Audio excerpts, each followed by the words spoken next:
Bob's career was now firing on all cylinders again, and he was working better than ever. In 1996, he became the host of what was then one of the must-see television highlights of the week, the National Lottery Live. Thank you very much. National Lottery Live, the perfect vehicle for Bob Monkhouse. Live on a Saturday night, the top of the bill is the National Lottery draw. Half the nation's watching. It enables him to do topical jokes. Huge vehicle for comedy. Wonderful show for Bob. You can see the pictures from France.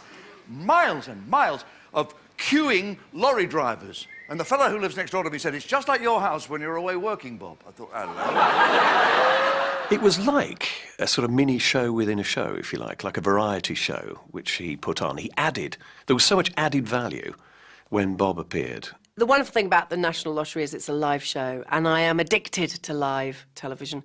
And I think probably Bob was addicted to anything live as well. Oh, I've got autocue again. That's wonderful.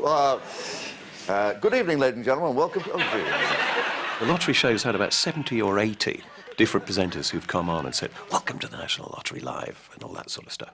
But he's the only one that I remember really exploiting the fact that it was live. Monday, as I understand it, was National Curry Day, but I didn't get wind of it till Tuesday, so...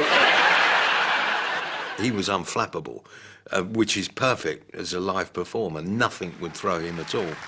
The most memorable disaster on the National Lottery Live, of course, was the draw machine breaking down. It had never broken down before, and to my knowledge, it hasn't broken down since. We came to the end, fireworks went off, we went up to the machine, and nothing happened. The man in charge of the machine, Big John, he took one look at it and the panic on his face, I seem to remember. Drawmaster Willen, please start up Guinevere. Don't forget, 28 pence of your pound goes to the good causes, 50 pence goes to the prize fund, and tonight some of that could be yours. We're having a slight problem with the machine at the moment. For those of you listening to Radio 1, we're about to power it up and start the machine. We'd rehearsed things going wrong, but in the end you don't expect it because you've got this job to do of getting from A to B in a limited number of minutes and seconds. And people, in the end, are interested in the balls as they come out.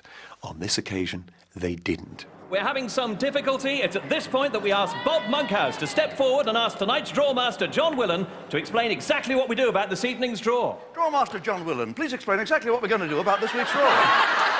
No one could have coped with that machine breaking down better than Bob.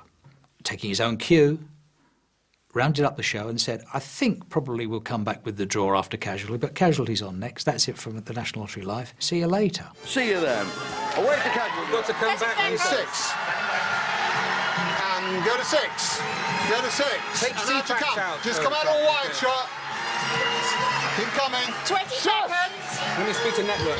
Network, we'll have to come back and do the draw, as I understand it. To a certain extent, we were all worried about, what do we do next? How are we going to keep this audience happy?